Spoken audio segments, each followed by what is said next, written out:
Thanks, Jim. Thanks, Hari. Good to know the future is not getting old. I like that. Okay, so we've heard about the excitement. We've heard about the companies that want to tap into that.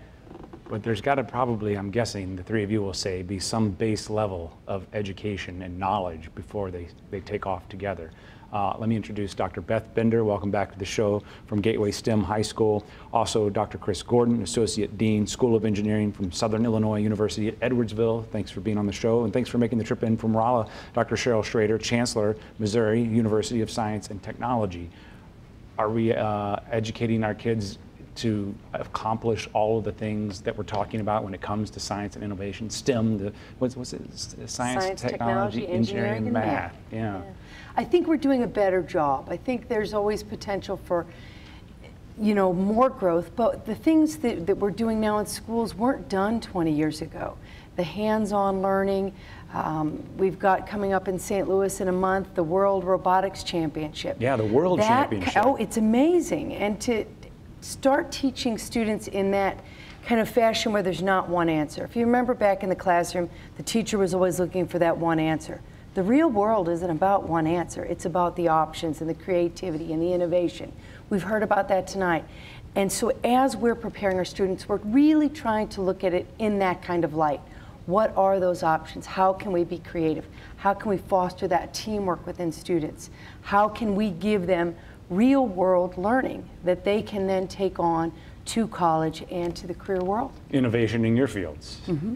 We started the show talking about the space race. In that time, there was almost a national, it was math and science were a higher calling almost. Right. There was an emphasis. That went away. Did it or did it not? And are we going back to that? Is there a relationship to that former time? Well, I would say that there was an urgency at that time that perhaps we don't feel, although we probably should, because there is a real critical situation in terms of having a workforce shortage in those STEM areas, and how that relates to our economic vitality and our global competitiveness as a nation. So I'm also agree that we're doing a better job in terms of introducing STEM all the way through the educational continuum, so K through Gray. But it's too late just to focus on higher education, and we really need to be able to have a technically literate citizenry.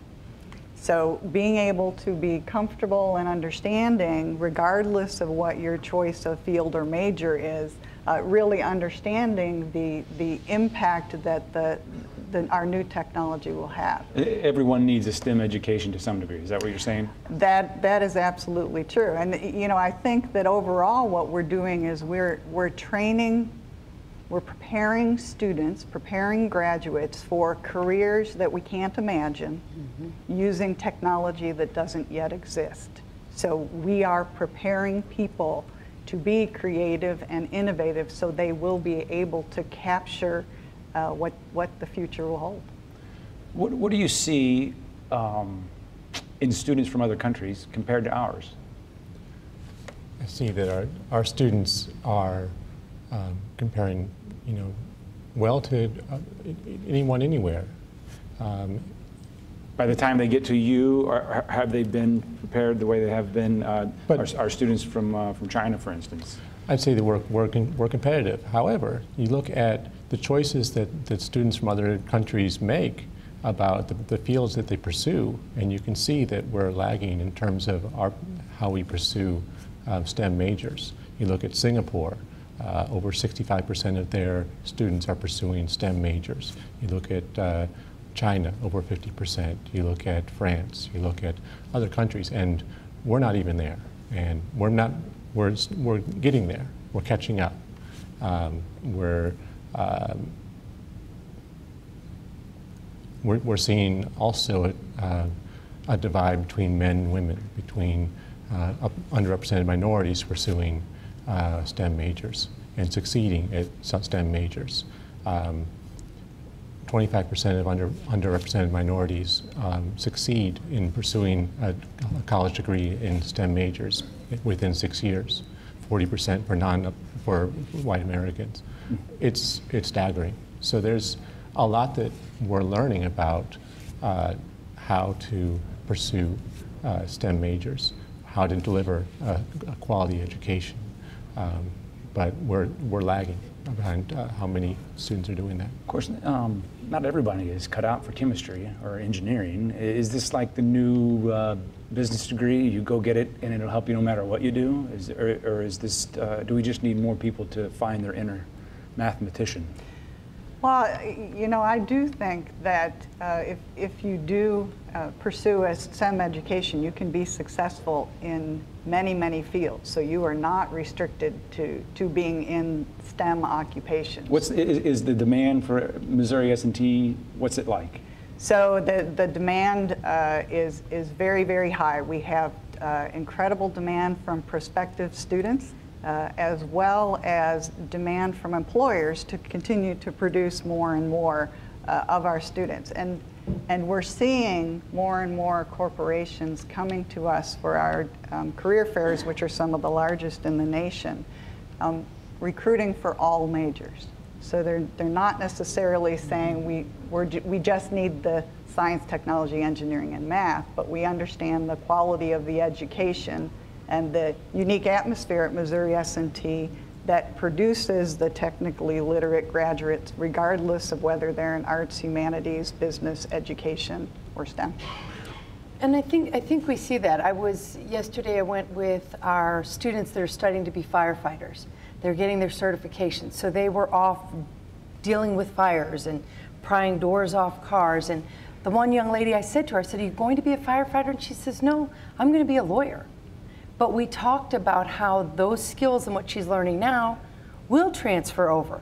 And it gives her a unique database of experience and things that, you know, the anatomy and physiology, if she goes into as an attorney and deals in any medical aspect, the education she got, just even in high school, will benefit her as she moves on. And I think a lot of it's about exposure.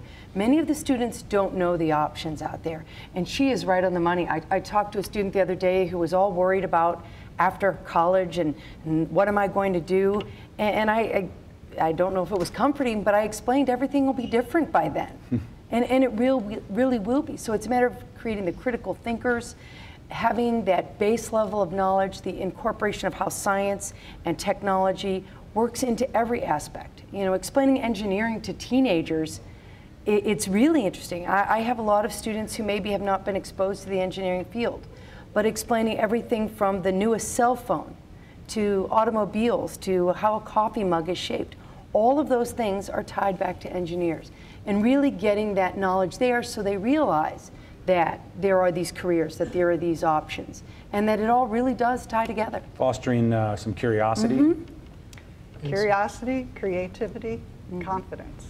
And then I think the confidence comes from being familiar and having that opportunity as you go through elementary and secondary education and higher education to really explore some of the STEM disciplines and how that relates to quality of life, how that relates to the opportunity to really make a big difference. You started to say. I started to say, and the ability to form a community, a creative community. So the dorm is the new hackerspace. It used to be that you brought your microwave or your toaster. People are bringing 3D printers into the dorm. Our students we have a residential community in our adjacent to our building, and that freshman dorm produces almost amazing projects. Last year we had a small group that formed an idea to create a weather balloon, and that turned into a bigger and bigger group until it was the whole dorm, or the whole wing of the dorm, creating this weather balloon.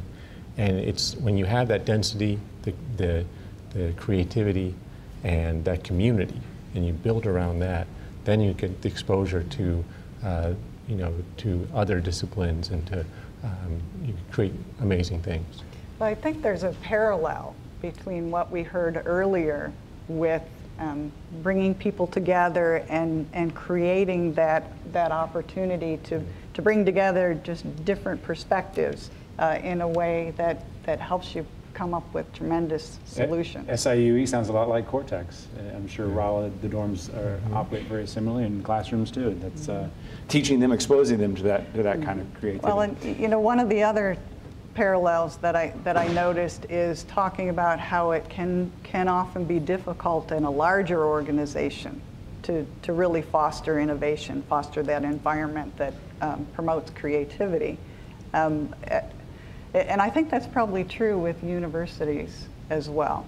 That is, Missouri S&T is a bit more flexible and nimble and has that opportunity to have that real focused intention and brings together people in a way that comes up with solutions that people could only have dreamt of in the past.